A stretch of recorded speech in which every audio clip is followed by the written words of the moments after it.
History class taught us World War I was about an assassination, a web of alliances, and a rush of nationalism. But what if I told you the history books miss the most important part? That's the spark, not the fuel. The real, dark secret of how World War I raged for 4 brutal years wasn't fought with just rifles and artillery. It was fought with a revolutionary financial weapon, one that turned the entire global economy into an engine of destruction. Before 1914, wars were the business of kings and empires, paid for by taxes and professional armies. But World War I was something new, something terrifying. Total war. It demanded millions of shells, tens of millions of rifles, and an industrial machine so enormous it would have bankrupted the old world in a matter of months. So, how did they pay for it? They monetized patriotism. They invented a new kind of weapon, the war bond. When the war started, every major nation stared into an empty treasury. They knew taxes wouldn't be enough. So they launched the biggest marketing campaigns the world had ever seen. But they weren't just asking for money. They were selling a moral duty.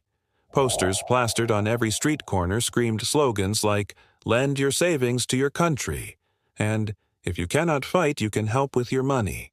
This was the dark genius of it. A factory worker buying a small war bond wasn't just making a loan. In his mind, he was buying a bullet for a soldier's rifle. A grandmother wasn't just investing her savings, she was putting a warm coat on her grandson, shivering in a trench. They transformed abstract national debt into a deeply personal, emotional investment. Millions of ordinary people became direct creditors of the war, giving them a real financial stake in victory. Suddenly, to question the war was to risk your family's life savings. To wish for peace was to wish for your own financial ruin. But that was just the domestic engine. The international game was a far more dangerous shell game. The entire Allied war effort was built on a teetering pyramid of debt. France and Russia borrowed billions from their own citizens, and then borrowed even more from Great Britain. Britain, the world's banker, borrowed from its people, and then turned around and borrowed massive sums from the United States. This created a financial doomsday machine. If any one of the major allies collapsed and defaulted, the entire house of cards would come crashing down, dragging everyone with it.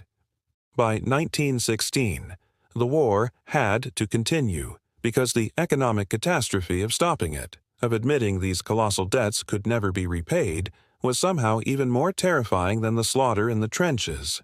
Peace had become financially impossible.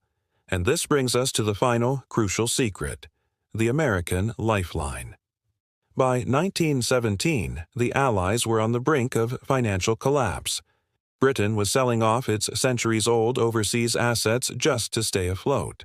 They were maxed out. The only economic superpower left standing with deep pockets was the United States. From the beginning of the war, American banks, particularly J.P. Morgan, had been lending billions to the Allies. If Germany won, those loans would evaporate, triggering a disaster on Wall Street that would make 1929 look like a picnic. So, when America finally entered the war in 1917, it wasn't just about German submarines or the Zimmermann telegram. It was the ultimate bailout. The U.S. government stepped in and started lending directly to the Allies, injecting fresh cash into the system. This wasn't just about saving democracy. It was about saving their own financial system from imploding.